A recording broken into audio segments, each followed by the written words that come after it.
नमस्कार दोस्तों, जय जोहार। मैं कौशल तिवारी और बिहनिया संझा में आपका स्वागत है।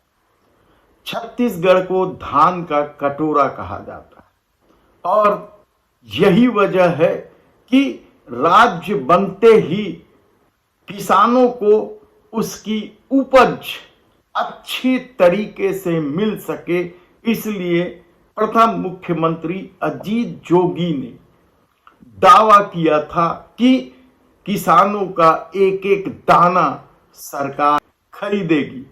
लेकिन सत्ता बदलते ही वह 15 क्विंटल प्रति एकड़ तक आ पहुंची थी। तब रमन सिंह की सरकार थी। यहां तक कि धान का बोनस भी समय पर नहीं मिल पा रहा था। तो क्या यही स्थिति अब विष्णुदेव साय सरकार यानी डबल इंजन की सरकार में दिखाई देने लगा है?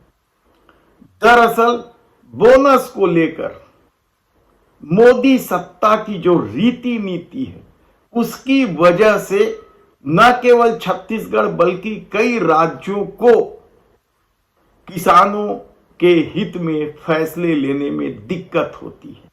और यही वजह है कि डॉक्टर रमन सिंह की सरकार बोनस नहीं दे पाई थी और उसके बाद आई भूपेश बघेल की सरकार किसानों को उनके धान की उपज की कीमत किस्तों में देना पड़ता था।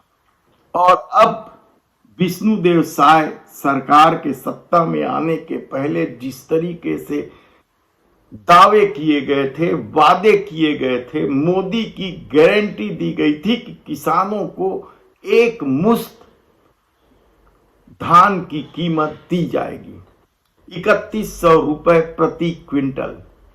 क्या वह दी जा रही है एक मुश्त? पहला सवाल। दूसरा सवाल यह है कि क्या धान खरीदी में किसानों के साथ छल किया जा रहा है?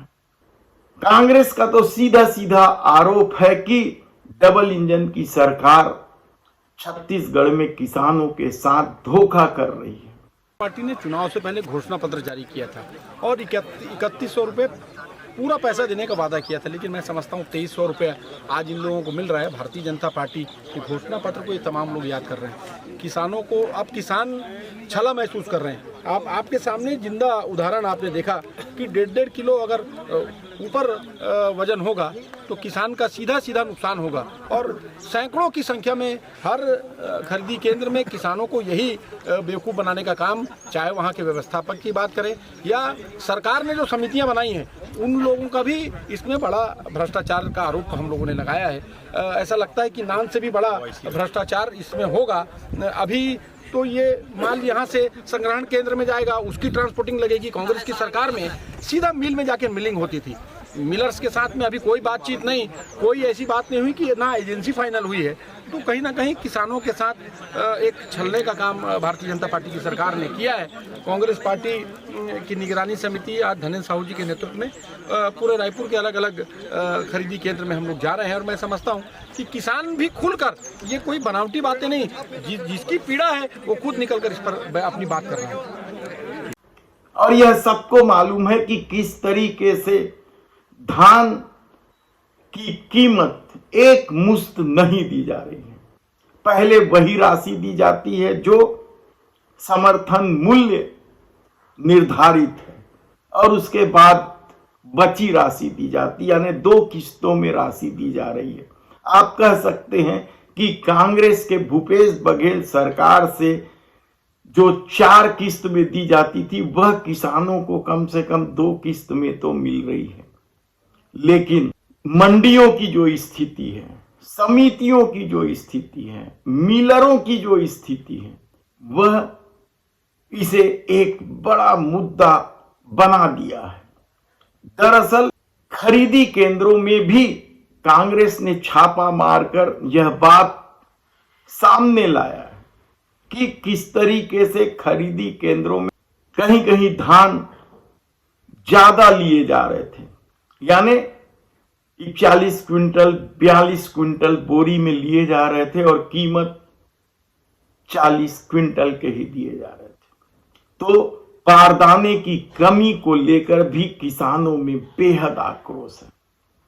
कई किसान तो बाहर से बारदाना खरीदने मजबूर है, तो बड़े किसानों का नंबर अभी तक नहीं आया है। 14 नवंबर से धान खरीदी शुरू हो चुकी है, पखवाड़ा बीत चुका है, 31 जनवरी तक खरीदी की जानी है, लेकिन अभी सिर्फ छोटे किसानों से ही धान खरीदी की जा रही है। वहीं पड़ोसी राज्यों से धान की तस्करी का अलग मामला है। कितने ही क्विंटल धान खपाए जा रहे हैं। सरकार का दावा है कि हम पकड़ रहे हैं, लेकिन तस्करी रुकने का नाम नहीं ले रही। आए दिन यह खबर आती है कि पड़ोसी राज्य से धान छत्तीसगढ़ में लाकर बेचा जा रहा है। लेकिन अब सहकारी समिति के सामने भी एक बड़ा संकट खड़ा हो गया।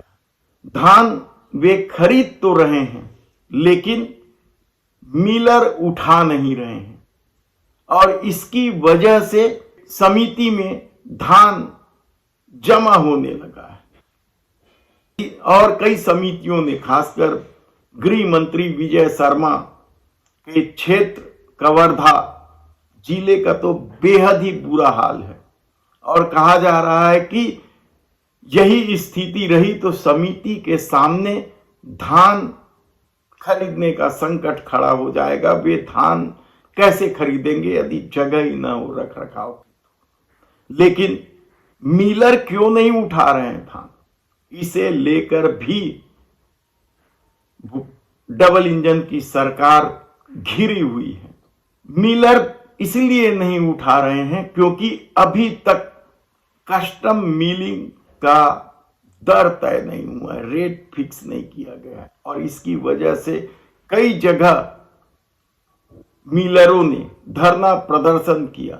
और सिर्फ कस्टम मिलिंग तय करने वाली बात नहीं है, बल्कि पिछला बकाया का भी भुगतान नहीं हुआ। कांकेर में धरना दे चुके हैं राइस मिलर, तो कई क्षेत्रों में राइस मिलर धरना तक दे चुके हैं।